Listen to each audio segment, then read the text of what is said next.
Hey, it's Miguel here, and as you can see, I'm back on the menu. And also, there's this picture of Hanako from the Act 2, whatever. So, some things have changed for the next act, as you can clearly see. It shows which act we're on right now. This being the first act, and this being the second. Also, what also has changed now is that there are... what's the right word? Uh, there are a lot less options, and a lot less options now. Because the first act was just to see which girl you'd go with, and since we chose Hanako, or I chose Hanako for this one, um, there's gonna be a lot less decisions for us, and this owl will be making most of them for himself. Also, I think, if I am correct, these acts are a lot less, sorry, my chair's really squeaky. There's a lot less in the next acts, like, there's a lot less story. Well, not really, I think there's, like, it's not as long as Act 1, but I might be wrong. Looks like we stopped at exactly 7 hours, though. That's pretty impressive. I'm trying to think of what else I wanted to talk about. If it comes up, I'll just, stop it. So I think we just read this, and then I went BRB. So sure. I'm looking forward to it. And Alko briefly flashes her embarrassed smile at me, then hurries off to her seat. During classes, it becomes apparent that it's not only the students that are a little disobedient after the festival. Matao simply gives us a little exercise from the textbook and then sits behind his desk. I totally forget about the brief lunch period for a moment, such is the banality of the day. It's mind-numbing, and everyone seems surprised when the bell signal at the end of the lesson. As I'm packing my bags, Shizune and Misha flank and then trap me. Say it, Chad. It's still not too late to join up. There's a lot of post-festival paperwork for us to complete. You're still on about it. Sorry, Misha. I've got plans. As if sensing the cue, Hanako appears behind me, holding a small bag and trying to avoid eye contact with the outside world. Misha's eyes open wide, even though her eyes are closed there, and then she bursts into laughter. What? You move fast, don't you, Chan? We won't disturb your dates any further. Behind the roaring Misha, I see Zerun taking far too little interest in the scene. I might be taking this the wrong way, but I think she's deliberately ignoring me. I feel a gentle tug on my shirt, and turn to see Anaga's eyes fixed firmly on the floor. That's pretty cute. Well, let's... Gotcha. Shizune, Misha, I'll see you later. And I'm still not interested in the council. Wow. Spoiled sport. Misha and Sejun retreat in the hallway, happily signing to each other. At least, I think at least Misha is okay with it. I don't know. Got all your stuff? Let's head off. Floods of students pour out of the school gates and onto the road into town. It's a little weird. It's almost a scene from any other high school, but the illusion fades because of the occasional wheelchairs or the missing limb. One thing I do notice is that nobody is alone. And, as Hanako and I pass through the gates, I notice that she closes the distance between us. Not enough to be considered close, which she certainly is, and that isn't as her usual, just a little far position. I guess we're not familiar enough for her to get as close as she does with Lily. However, Even though she has moved a little closer to me physically, mentally she seems to have traveled a mile. Her hands clutched around the leather strap of her bag to the point of whitening her knuckles, her head down and her mouth pursed down closed. She almost looks like she is being walked to the principal's office for the first time. I try to stifle a giggle at the thought, but it's futile. What's the matter? I guess there's no point in hiding it. Sorry. For a second there, it looked like you were getting in trouble. What do you mean? I think you need to relax a little. We're not going too far, and it's only students around, right? Right. It bothered me a little to see Hanako so worked up. And you do this every week, don't you? Yes, with Lily. Of course, with Lily. I wonder how she even left the school without her. I wonder, has she ever left the school without her? It doesn't seem like much at first glance, but Hanako's dependence on Lily is absurdly heavy. If she can't even handle leaving the school without her, how would she have managed to survive if the two had never met? Would she have found someone else to latch onto?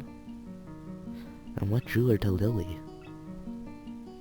Was it her lack of eyesight? Or was Lily just kind enough to lend her a hand? I wonder if anyone would have fit the bill. Well, I'm here. Besides, we're not going too far. It'll be over before you know it. Knuckles slowly regain their color as she tries to hide a small smile. But the fact of that seems to prevent further conversation. We travel side by side down the winding road. The crowd of students thins as we continue along the sidewalk. Faster students rush ahead, and the less mobile ones fall behind, rarefiing the crowd and into nothingness. Looks like we're back at 7. By the time we reach the convenience store, we are practically alone. Using me as a shield between herself and the attendant, Hanako moved through the narrow aisles, adding the assortment of items to her basket.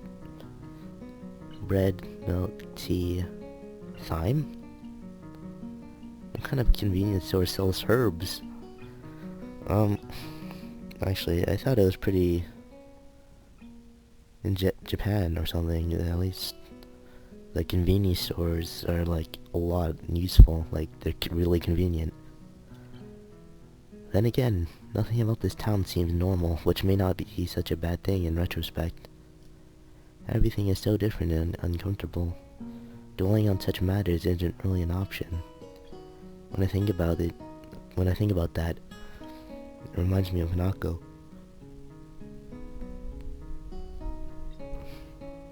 No matter how much you try, you can't escape her scars. They still interrupt my train of thought when I see them. As much as I don't want to admit it to myself, I think I'm forcing myself to try and ignore them. Not that I am scar-free myself, the jagged line down my sternum will never completely fade away. Just have the luxury of being able to hide it easily. I have a few scars, but they're really not that noticeable. But in a way, both our scars remind me that we're all in this place for a reason. Hanako throws one last item into her basket, then sheepishly holds it out to me, along with a few banknotes. Could you please? It takes me a second to understand what she's trying to say. Oh, you want me to pay for this? She nods but doesn't look up. I guess this task falls to Lily on the usual occasions. Sure, let me just grab a couple of things. I hastily grab a few essential items for myself and head for the counter with Hanako in close tow. The attendant gives me an indifferent nod as he scans the items. I suppose just ignoring us is one way to deal with the anomalies of Yamaku. They must have get a lot of students here, being the closest door to the school. The staff must all have their own way of dealing with us. Or maybe they don't. Maybe it's only me who thinks twice about the unique schoolmates. I still think it's only you, Sal. Our transaction complete, Naoko and I head back to the back out onto the street. The road is pretty much abandoned now. The students that were heading out have already left, and nobody has started returning just yet. And with only the school ahead on the road, there don't seem to be anyone else around you. The emptiness certainly reflects on Nanako, her arms by her side, each carrying a bag. Her head no longer bowed and back to the upright position. It's almost as if she's enjoying this walk. So, all these weird things, mixed spice, why would you need that in school? I sometimes like to make food. Well, yeah, so do I, but spices? That's a little more advanced, don't you think? Not really. Well, I think it's cool. You have to teach me one day. Sure.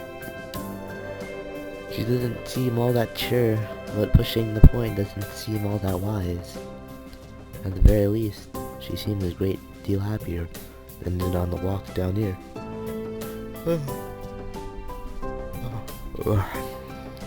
The alone makes me a little happier. This has become like my bedtime story, pretty much. And outside the girls' dorms, Hanako and I sort out the grocery bags with our respective purchases. In comparison, my things look positively plain. I tell you, you're putting me into shame here.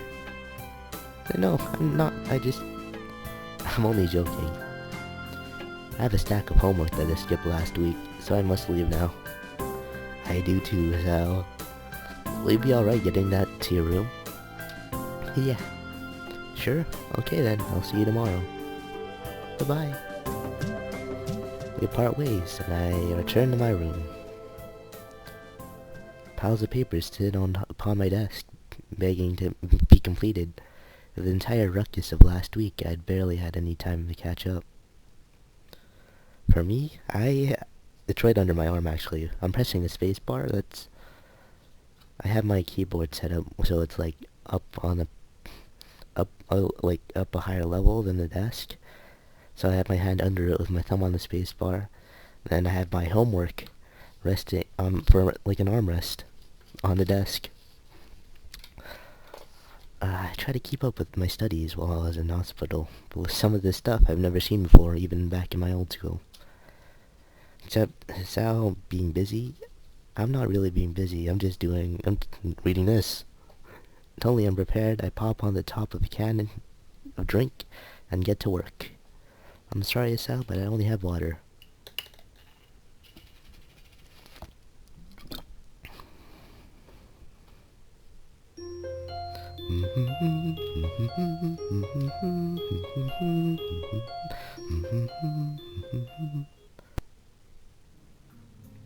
The days are really starting to heat up. I wish there was a snowstorm where I am right now, and I'm pretty much on spring break. Next week I'm on spring break, and that gives like a timestamp. There was a freaking snowstorm outside today. Oh my god. This morning, I awoke covered in sweat. By the time the students' bodies start leaving the dorms for breakfast and morning duties, the sun is taking full effect. Oddly, that puts me in high spirits. It's not even 8 yet, and I feel that this day is going to be one of those pleasant, tranquil, warm ones. If I weren't at a school, I'd consider every absence from class as a sign of a life-threatening situation. I'd consider skipping the whole day and just relaxing in school gardens. Yes, today will be a genuinely lazy day. For a second I stop in mid-stretch and consider the nurse's warning about exercise. Maybe I should have kept up with those morning jogs. I still think you should have. You didn't need to jog, Sal. Remember, this is just for your health. You could have done many other things, like the swimming pool, Remember that? Running with Emmy. Running with someone like Emmy might have been a little testing. But if I worked at my own pace... That's right, you could've Isao. Who am I kidding? I couldn't stick to something like that without some kind of a motivation. How about your life as being motivation? It's not like I sit around all day. The walk to and from the convenience store counts as exercise, right? Especially the walk up to the hill. Yeah, for gym log at school, my school again, going back to me, I put walking a lot. I do a lot of walking. Yeah, it's not a big deal compared to months lying in the hospital bed. I'm getting plenty of exercise. I'll admit that, Isao. Walking is at least something. It seems that I'm not alone in my appreciation for the day. Nearly every student in the class is glancing through the window into the tantalizing sky. Even the steadfast June seems to lack her usual vigor for schoolwork. Misha, as brazen as ever, even unbuttoned the top buttons of her shirt and is fanning herself with a notebook. Wow. I must have been staring as she is now sticking her tongue out at me. However, she shows no sign of halting her efforts, nor is she trying to hide the fact. The lunch bells seem to catch everyone by surprise. The class empties at a much slower pace than usual. The heat seems to be draining in the need to rush from everyone. Well, almost everyone. Hisao? Hey there, Hanako. What can I do for you today? Hanako already had a lunch bag in hand. I don't have to be a detective to work out whether this is going. Would you like to have lunch with us again? I brought everyone food. I brought enough for everyone. Awesome. You don't have to be stiff about it, though. Ah, right. I take it we're going into the tea room. But please. Lily said she'll meet us there, so we should go together. Go ahead together.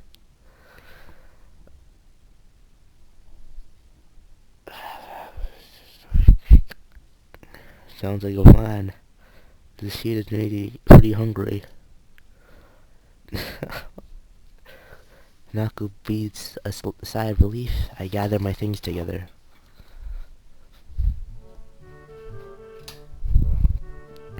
As usual, the aura of the tea room is refreshing, feeling isolated from the rest of the world.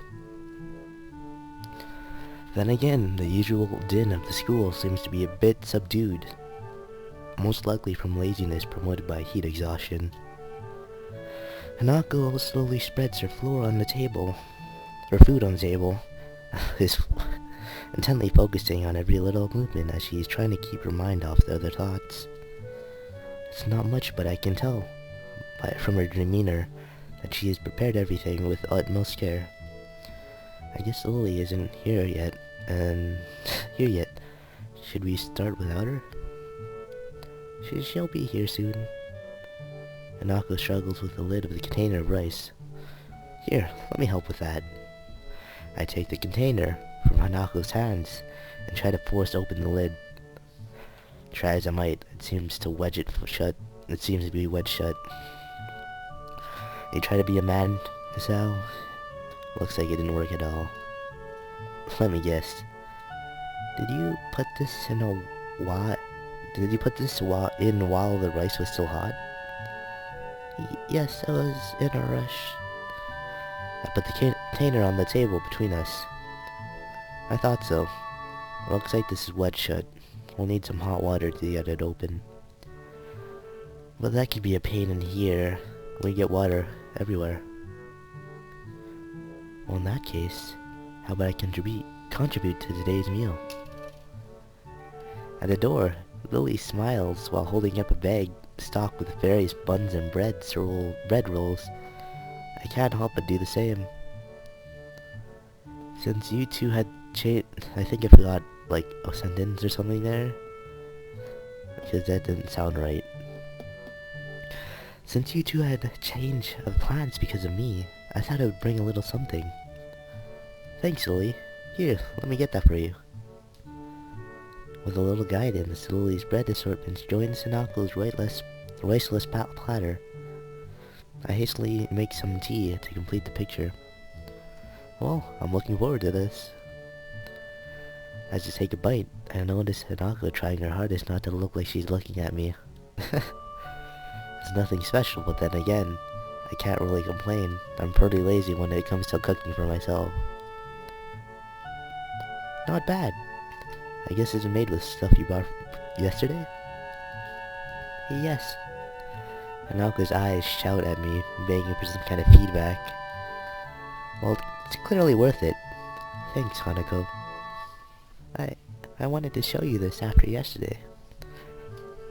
It's okay. I was just a little surprised at the stuff you were buying.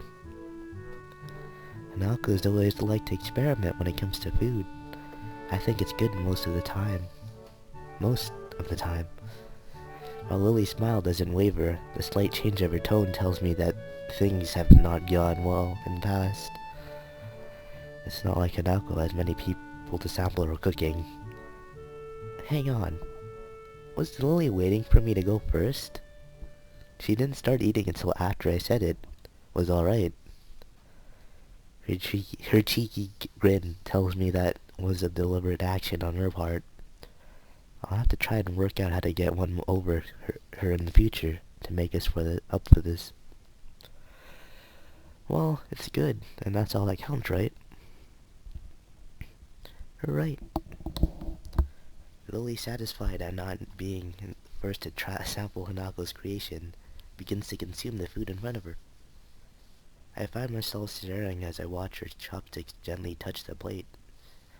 Their tips delicate, poking and tracing and quickly ascertain the position of the food as she dexterously picks it up. One might think she were a child playing with her food. It's not for the situation, though she does it with such a care and thoughtlessness that it's obviously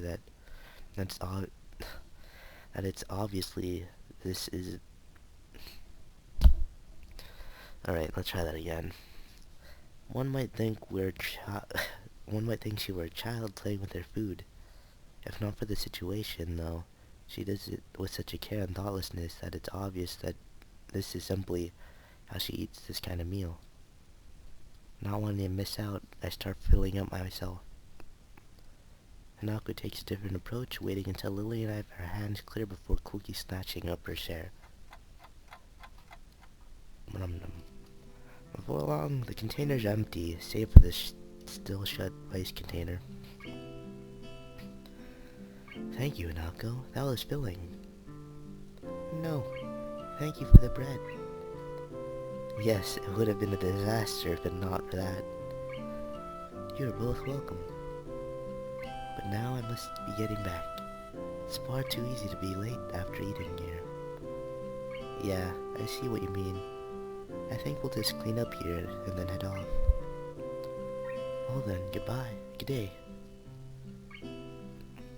Lily leaves her cane, tapping away down the quiet hallway. Hanako and I quickly pack our things and stay seated waiting for the bell.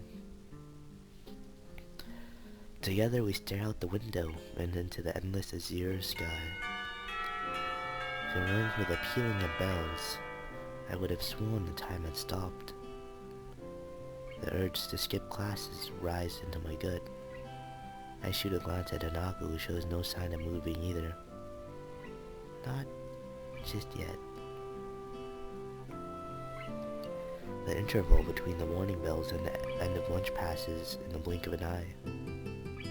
We really should go. People will freak out and start a search party if we skip.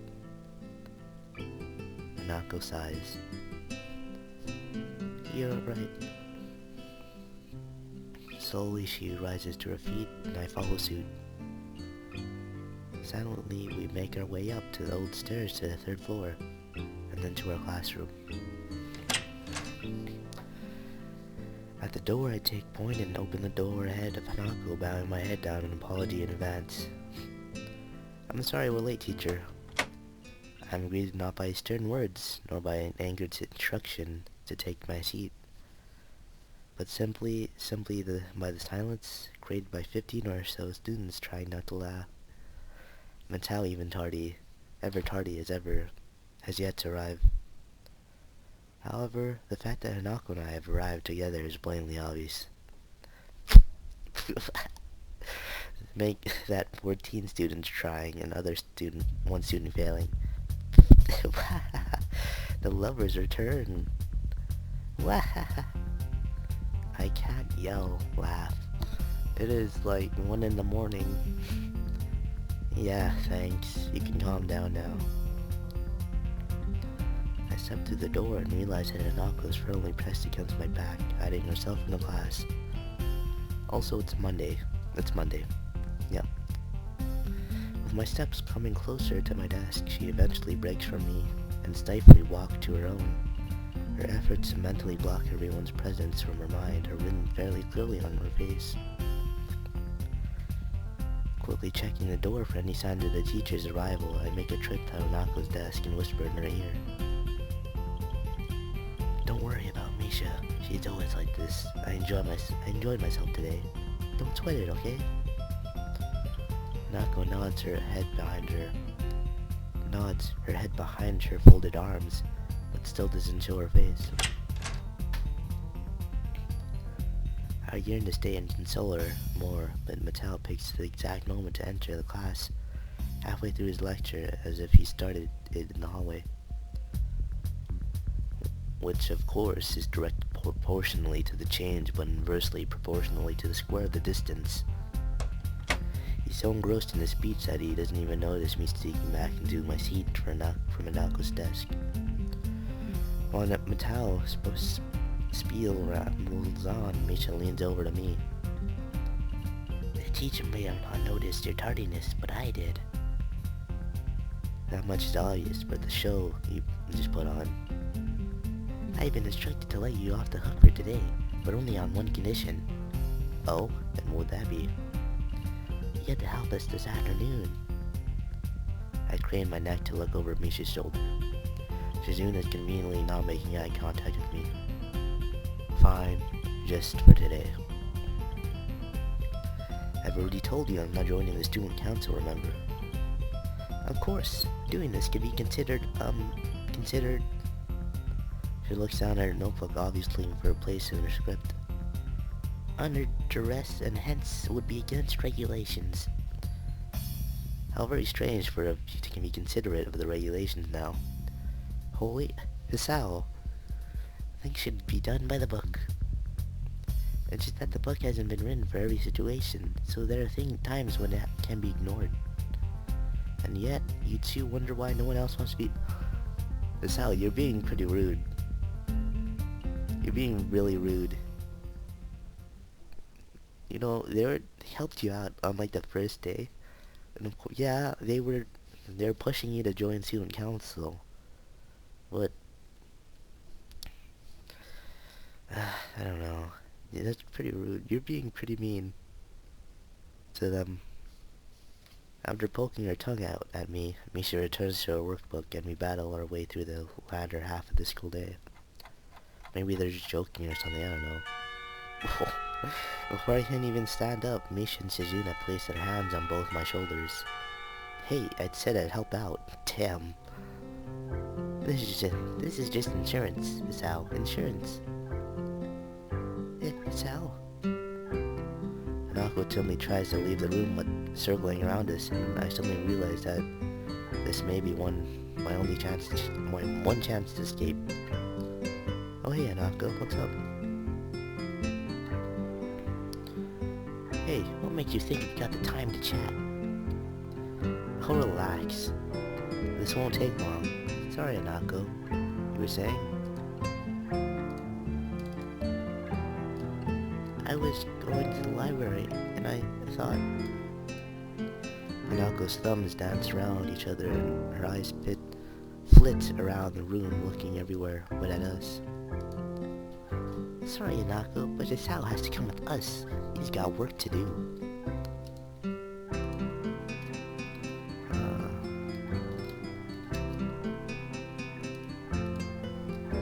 Oh, but you can help too if you'd like.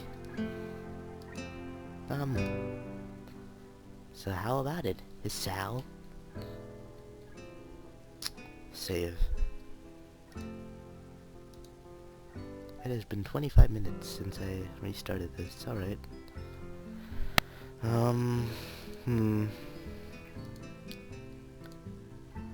Let's see. What do you think, Hanako? And I've done enough to work with the council already.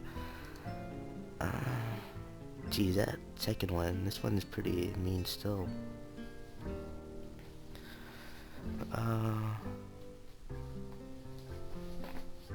Let's see. They both seem pretty happy here.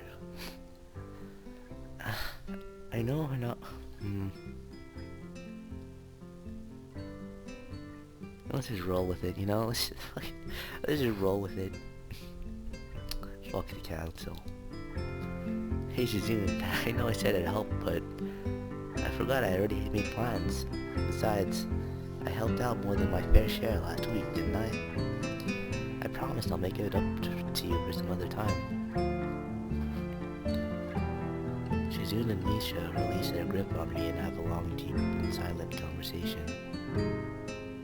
Well, you have a point there. To be honest, we were only going to spend the rest of the budget on cakes. So if you're not there, it works out better. More cakes for us. Dude, I want cakes. Oh. I don't think that was right. They might be bluffing though. They might have been bluffing. She's doing after faces, and marches out the door. Misha skips out after her. Well, that was a lot easier than I thought it was gonna be. Last week, those two were bloodhounds, or prison guards. Or maybe prison guards bred from bloodhounds. I can't believe I just thought that, let alone saying it out loud. I think I need to move away from Genji. Never mind. Anyway, should we go to the library? Says sure. Nako follows me through the still crowded halls to the library, using me as a shield. Does she have freckles? I never noticed that.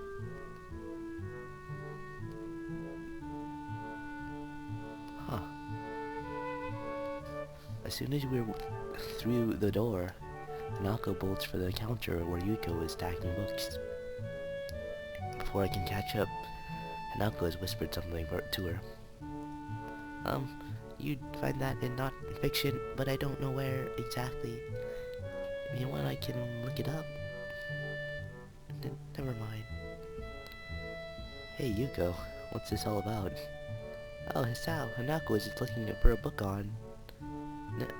nothing. A book on nothing? It's a non-fiction Is it in the non-fiction section? I was just... I shoot a glance at Yuko. She looks like she's about to burst from the pressure of keeping Hanako's request secret. Yuko, what did... Chess! She was looking for a chess book. That was really loud. I shouldn't have done that. Oh my god. I'll make a mental note to never entrust Yuko with any important information. Yuko? I'm sorry, Hanako. It just slipped out. Well, it's not a secret anymore. Come on, I'll give you a hand. I really should brush out all my skills too. Oh, okay. Yuko disappears behind the counter in the shame as Hanako and I wander into the depths of non-fiction section. I know there's supposed to be a system for categorizing these books. But I don't see how anyone can decipher it without spending half their life researching it. That's probably why all the librarians I know are neurotic. Towards the end of the aisle between the book on card tricks and some book on kids games stands in a single book bearing the title Chess Tactics for Champions. Before I can reach for it, Hanako has the book in her hands, clutching it to her chest. Well, I guess that's yours then. Mind if I borrow it when you're finished? So sure. I just haven't really played against anyone but Lily before. So I thought, damn. It's not like I'm trying to beat Hanako deliberately or anything, but she seems to have taken it to heart. Then again, At least this means she wants to play me again. That's a plus, right? Well, it's not like I'm a master or anything. I just played a bit before. It occurs to me that I haven't told Anako about my condition. I falter for a second, as I hadn't covered my tracks. That is a conversation for another day. Before I came here. Are you alright? Yeah, I was just remembering something. When I think about it, I shouldn't be afraid to tell Anako about my condition. My time in the hospital, judging by her scars, she probably spent a fair amount of time in the hospital bed. But for some reason, I can't bring it up. At least not today, and not on short notice. Eager to break the conversation, I grab a random book on the shelf. It's some book about the world's fastest roller coasters. Published in 1982. Well, not very up to date, but it should be at least it should at least be interesting. Well, we both got books now. Should we sit down? Hanako seemed to accept my bluff, and we head to the reading nook in the back of the library. Neither of us say a word. We simply open our books and start reading. I tried to read my book, but it seems that in 1982, roller coasters weren't nearly as large as the ones built in the decade since. You should also not be... I don't think Hisao should be able to go on roller coasters anymore. Most of the ones listed are made of wood. Something about that doesn't seem safe to me. If I'm going to ride on something potentially dangerous, I would want it to be made out of steel or some kind of space-age alloy that has big word like titanium or ruthenium. I quickly lose interest and my eyes wander across the reading area to rest on Hanako. Hanako seems absorbed in her book, flicking back and forth through the pages as if confirming what she just read. I wonder if that's actually effective, or if she's just overloading herself. She's unconsciously brushing her hair from her face, temporarily revealing her scar tissue. I'm still not sure about the protocol here. Is it right to ask her about her scars, or past? How long was she in the hospital? Does she still visit the doctor? They all seem little questions that you'd ask someone who just transferred to your school, translated into local language. But to date, no one has directly asked me of any of them. But no one has directly asked me any of them. I don't know why that was hard. Well, except Rin, but I don't think I should use her as a guide to proper social behavior. For the time being, I'll just keep my mouth shut. If someone wants you to know something, then they'll tell you. Trying to force the issue might drive Hanako back into herself. Sorry to interrupt, but I have to close the library now. Already? I checked my watch somehow. While I was lost in thought, nearly 2 hours had passed. Do you want to check out those books? I can do it on the way out. Oh, please. I'm done. I'll drop this one back on my way through. It wasn't as interesting as I first thought. Anako marks her place from a slip of paper and stands up.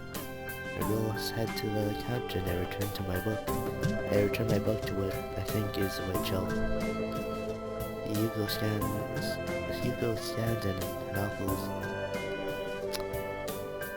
scans Hanako's books with practiced precision, yet still manages to fumble it. Oh, there we go. Your time's lucky. Since this is a non-fiction book, you can only have it for a week. That's okay. Yuko shuts down the library computer and surges out of the door. Mark, I didn't think it was this late already. But you're the one that told us that you had to close. Yes, I know. Yes, but I know, but that was before I looked at the time. I'll see you later. Hugo bolts down the hall, her handbag trailing behind her like an awkward streamer. I guess all the librarians are neurotic. Huh? Never mind. I was just thinking that I've never met a librarian that can organize their time, no matter how good they are with their books. Oh, I know what you mean. Nako smiles in amusement. That wasn't meant to be a joke. I must have reminded her of some other librarian or something. I have to get back. Yeah, me too. I didn't realize it was late. Thanks for letting me hang out with you today. No problem. I'm going to my dormitory room anyway, so do you mind if I take long? No, okay. Nako sits beside me and I need to jog a little to reach her side. We walk through the gardens, eventually arriving in front of the dorm buildings. Man, you walk pretty fast. I used to play soccer. I used to be in a soccer club, and you managed to outpace me. I kind of regret saying that. It has less to do with her pace and with the fact that my condition has significantly worsened my fitness. Nako's reaction's odd. I expected an awkward attempt to downplay her walking speed, but she just blushes while looking at her feet and smiling. Silence hangs in the air between us. That happens often around Hanako, but feels slightly different than usual this time. After a few seconds, I try to break the silence. Here you go. See you in class tomorrow? Sure. Hanako waves a short goodbye before pushing her way through the dorm's doors.